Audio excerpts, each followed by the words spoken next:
Hey folks, Wayne over at the Ram Man Ink. Don't forget the ink. Hey, this morning I got to put together a couple of Hemi boosters. The Tandem Bendix booster that Mopar used was introduced in 1962 on the Imperial.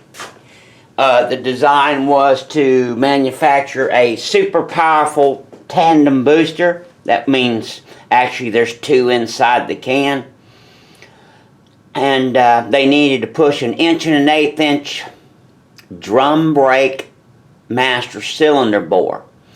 An 1 1/8" drum brake master cylinder is considered extremely large. But they were trying to stop a great big heavy giant beast.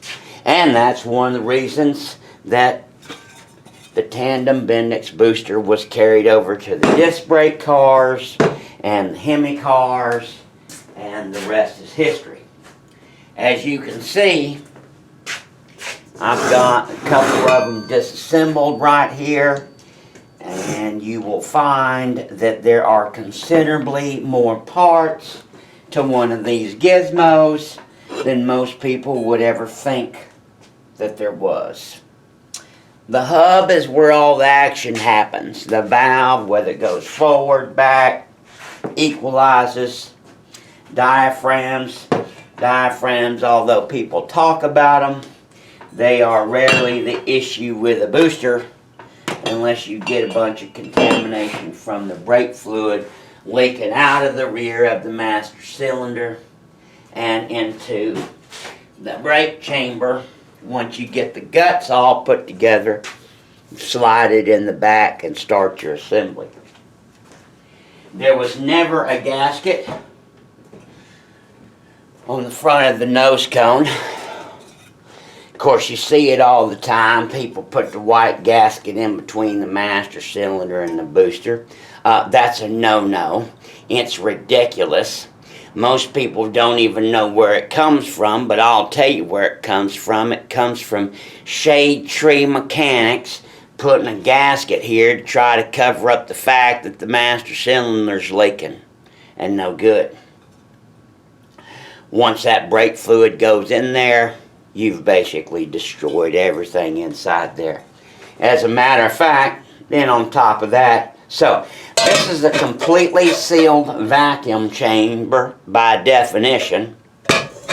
A master cylinder is a hydraulic cylinder, sealed, supposed to be by definition.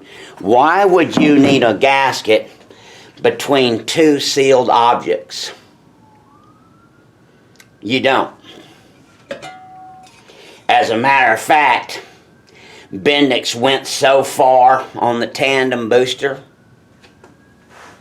they even stuck in a drain on the front of the nose cones in case that master cylinder started leaking, to try to keep it out of the booster, in an attempt to keep it out of the booster, not forcing it into the booster to destroy anything.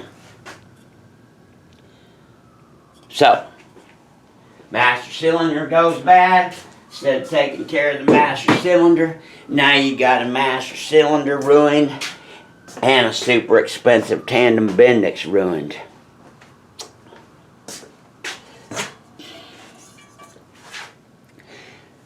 We had to braze up the stud, knock the stud loose in shipping, and taking care of business. If you need your booster redone, send it to me. God bless you. God bless America. And happy Moparing.